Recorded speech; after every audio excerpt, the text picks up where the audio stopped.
Salam sejahtera Malaysia, selamat pagi sekali lagi tuan-tuan dan puan yang dihormati sekalian. Sekali lagi hari ini saya ingin sisipkan video-video yang menarik perhatian saya, video-video yang sangat bermanfaat untuk dikongsikan bersama kepada anda untuk kebaikan anda juga, ya. Tujuan saya mengongsikan video ini tidak lain tidak bukan untuk memberikan anda penjelasan, untuk memberikan anda perspektif baru dan untuk mengelakkan anda daripada melakukan dosa-dosa yang tidak sepatutnya. Contohnya dosa memfitnah, dosa terikut-ikut dalam fitnah, dosa bersetongkol dengan fitnah, dan dosa sama-sama mengkafirkan orang sama-sama macam-macam lah perbuatan-perbuatan yang lain yang tidak sepatutnya dilakukan. Dan juga untuk mengelakkan anda terjerumus dalam masalah sehingga kena saman, sehingga kena ambil tindakan undang-undang dan sebagainya. Okey, tanpa berlengah-lengah, bagi anda yang belum lagi menekan butang subscribe, like, share, jangan lupa untuk tekan butang like, share, komen banyak-banyak. Okey, dan tinggalkan komen anda lah. Okey, so ini video yang saya sisipkan bagi anda. Satu lagi cerita lawak oleh MP Pasir Putih. Roll. Kalau kita banggakan dengan 5.9 pada hari ini dalam keadaan kerajaan memperkenalkan cukai yang tinggi dan melampau kepada rakyat.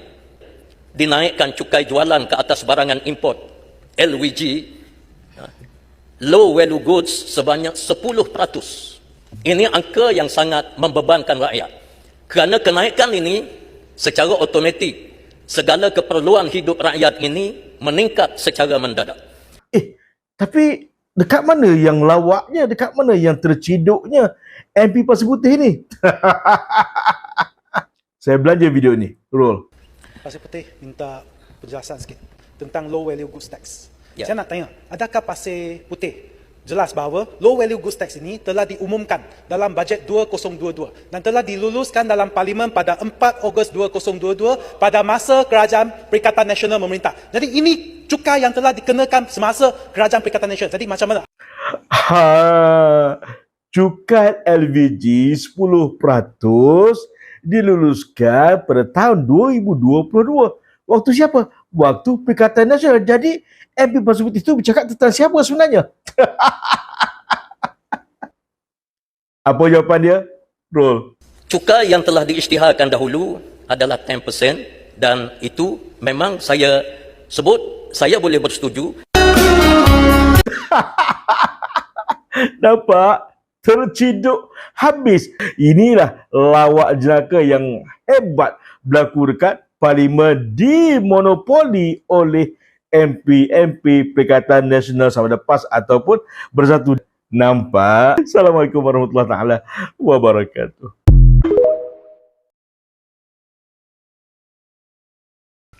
Kesian betul dengan Larut. Kesian sangat-sangat. Semalam dia ingat nak buat comeback lah kan. Pagi dah disekolahkan oleh PMX. Kalau benarlah kamu berjuang, mengapa kamu tak buat sebelumnya? Itu dia. Masa ada kuasa, kita leka. Masa tak ada kuasa, jerit tak buat. Dia ingat petang tu dia bolehlah belasah PMX dengan kaitkan PMX sebagai penderaka. Namun Roll. Apakah hak Ketua Pembangkang untuk menyatakan Yang Amat Berhormat Tambun adalah penderaka? Kota Baru pun pernah disabit sebagai penderaka. Jangan lupa tu. Itu sebab poin dah makan tuan. Last dia buat apa tau? Dia cuba nak tukar topik. Roll. Supaya banyak pelabur datang ke dalam negara kita. Larut, minta laluan. Kena mengena Kita dengan tuduhan Kita membangkitkan rakyat Dewan. Nampak? Tukar topik pun tak makan juga sebab jelas sekali dagangan untuk tahun 2024 paling tinggi dalam sejarah Malaysia. Nampak? Bila dagangan paling tinggi bermaksud apa? Pelaburan asing masuk. Hujah ke laut lagi Hamzah. Kesian betul Hamzah. So bawa bertenang ya. Ketua Pembangkang. It's okay. Biasalah bila hujah tak ada fakta memang kena diri sendiri. Biasalah bila hujah atas sentimen memang kena balik atas diri sendiri. Biasalah bila hujah pakai belasah saja memang lepas tu kena belasah balik. Atau Yang Amat Berhormat Tambun penderaka? Apakah hak ketua pembangkang untuk menyatakan Yang Amat Berhormat Tambun adalah penderaka?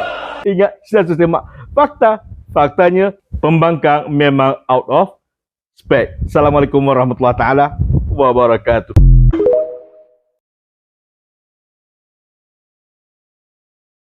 Ingatkan MP Macang dia yang tak bijak. Rupanya MP Larut pun sama. I'm just here to tell you, harga 1,300 lantai itu tak memadai. Nampak? Sepanjang mereka jadi kerajaan, apa bantuan yang mereka berikan kepada pesawah? Harga lantai belian padi 1,200. Sejak bila? 2014. Saya ulang, 2014. Bermaksud zaman Perikatan Nasional mereka tak buat apa-apa. Hanya naik pada zaman kerajaan perpaduan, pada zaman kerajaan Madani. Naik pada 1,300. Nampak? Dan bukan hanya itu saja. Ada banyak insentif yang lain yang berlaku hanya pada waktu zaman kerajaan perpaduan. Pertama, kita naikkan 2023. Kita naikkan 2024. Naikkan akan diumumkan oleh Menteri Pertanian minggu depan. Itu yang kita dah umumkan. Mana kita dengar? Majoriti petani pesawah faham. Ya. Ini adalah PMX. Tolong beritahu kepada saya apa yang mereka buat untuk pesawah waktu zaman Perikatan Nasional. Tulis kat ruang komen, saya pun nak tahu juga. Sebab saya ingat saya yang banyak pesawat terima hanya pada waktu zaman kerajaan Madani di bawah PMX. Nampak? That's why Larut kena belasah kau-kau oleh PMX pada hari ini. Kalau benarlah kamu berjuang, mengapa kamu tak buat sebelumnya? Itu dia. Masa ada kuasa, kita leka. Masa tak ada kuasa, jadi tak buat. Saya nak sebut di sini, kita ada kuasa hari ini, saya akan lakukan apa yang mampu, termasuk 1 bilion tambahan di Kedah untuk kawasan Mada yang tidak dibuat dan tidak difikirkan sebelum ini. Ini betul. Terima kasih. Saya simpati, tapi yang patut pun kena belasah. Assalamualaikum warahmatullahi wabarakatuh. Adalah Perdana Menteri. Itu pertama anda kena faham dulu. Dia adalah Perdana Menteri. Manakala Papa Gomo sekarang ini dah tak bernilai langsung. Sampah tu kadang-kadang lebih bernilai daripada Papa Gomo. Sampah, kalau sampah tu bernilai, contohnya besi buruk, boleh dijual. Papa Gomo ni dah tak ada nilai dah, tak ada nilai. Yang dia tahu duk bercakap tapi sebenarnya dah tak ada nilai. Jadi, apa saja yang dia cakap sebenarnya dah tak ada nilai. Sampah, apa saja keluar dari sampah tetap sampah. Jadi, bukan tak mau saman sebenarnya. Datuk Seri Anwar Ibrahim bukan tak mau saman. Tapi Papa Gomo dia punya nilai itu dah tak ada nilai. Saman Papa Gomo atau tak saman Papa Gomo tetap sama nilai dia, tetap sampah. Lagipun kalau saman Papa Gomo dia tak dapat bayar, paling-paling dia masuk penjara atau bankrupt atau macam-macam lagi lah. Tapi dah tak ada nilai. Apa yang dapat kepada Datuk Seri Anwar Ibrahim? Tak ada. Lagi pula, orang-orang yang percaya Papa Gomo ni hanya orang-orang yang memang otak dah berulat. Otak berulat, tak pandai pakai otak. Dia orang-orang yang percaya pada Papa Gomo ni, orang-orang ni hanya pandai ikut, tak pandai fikir. Dia langsung tak buat kajian, tak langsung buat sedikit homework, tak langsung baca benda lain. Apa Papa Gomo cakap dia percaya. Jadi bukan Datuk Seri Anwar Ibrahim tak mau saman, tidak. Kalau Datuk Seri Anwar Ibrahim mau saman, anytime dia boleh saman. Apalah sangat kalau saman dia, buka jari disaman lah.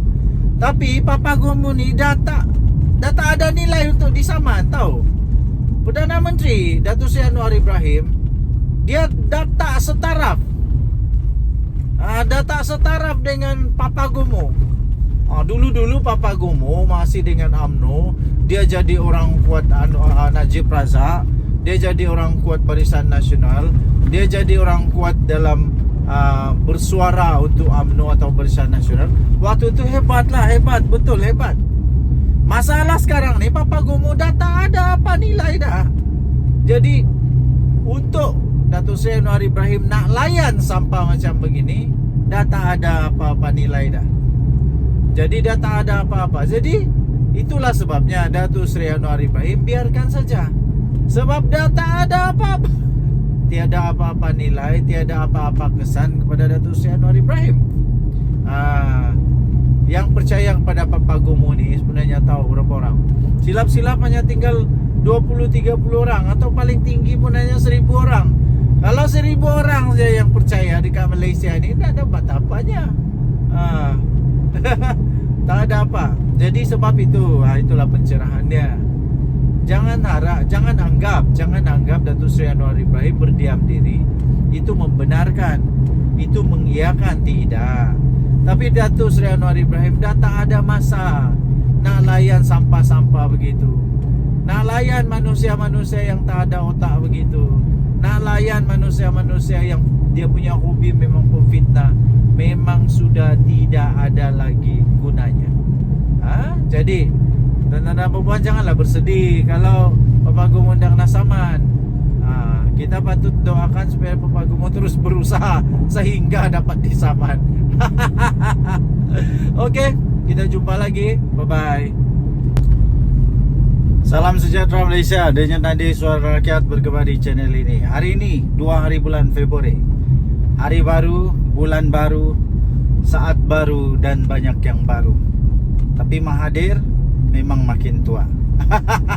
Memang makin tua, pertama.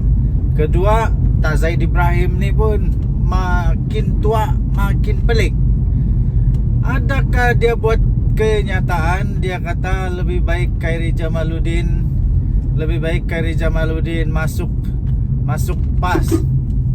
Khairi Jamaluddin masuk PAS kerana tiada harapan lagi untuk UMNO. Apakah bendanya kau cakap ni?